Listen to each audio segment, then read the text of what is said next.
Nous voici sur le géoportail Global Risk Data Platform qui nous permet de visualiser avec un fond de carte mondial les risques liés aux catastrophes naturelles.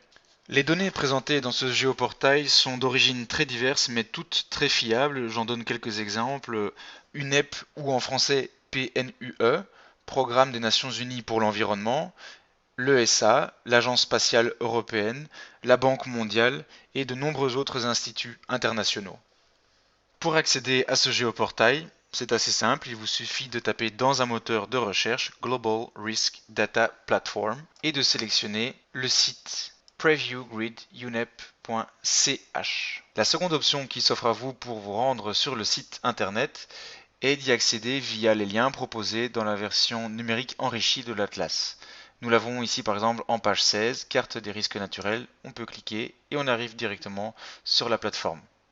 Le site présente un certain nombre de sections tout en haut. Je ne m'attarderai que sur les deux sections les plus intéressantes, Map et Graphs. La deuxième section, Map, vous propose l'outil principal du site internet, la carte. Ensuite, nous avons la section Graphs où on a des graphiques.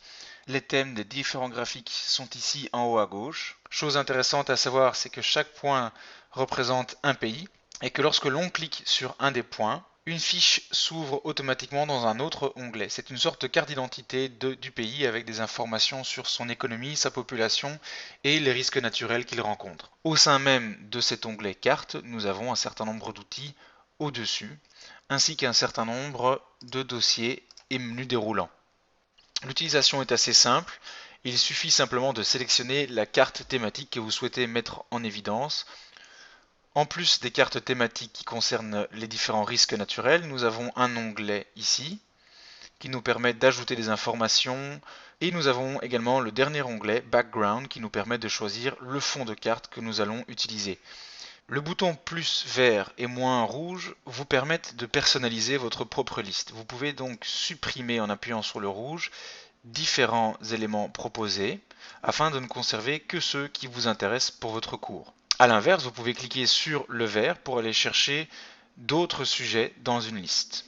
Lorsque vous avez sélectionné une carte, vous pouvez cliquer sur la clé ici. Elle fait apparaître une petite boîte de dialogue qui vous donne un certain nombre d'informations et d'options, comme par exemple l'opacité de la carte que vous venez de sélectionner.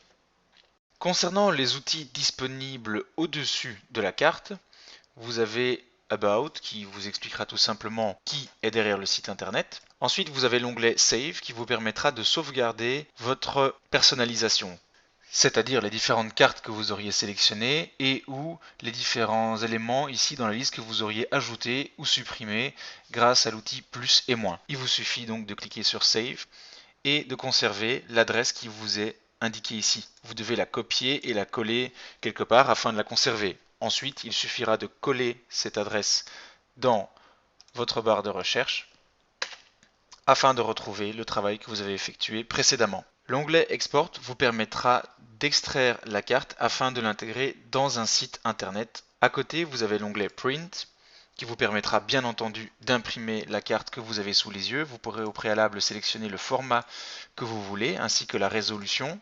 Ensuite, vous cliquez sur Print, il le télécharge automatiquement en format PDF.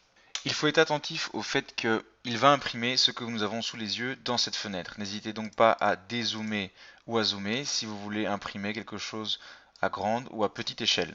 Concernant l'onglet Carry, je donne un exemple. Si on sélectionne les éruptions volcaniques qui ont lieu et qu'on clique dessus, on va obtenir une longue liste avec plusieurs pages concernant chaque éruption. Vous avez le nom du volcan, le pays, la latitude, la longitude. Lorsque vous sélectionnez un volcan dans la liste, il sera mis en évidence sur votre carte. Lorsque vous activez ce bouton-ci, vous passez en mode Google Earth. Néanmoins, avec certains moteurs de recherche, vous serez obligé de télécharger des plugins afin de faire fonctionner cette option.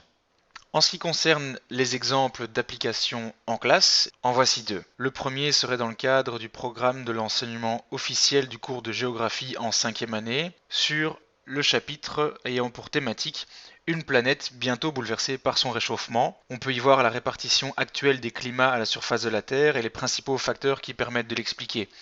Eh bien, on pourrait par exemple utiliser comme porte d'entrée les cyclones tropicaux.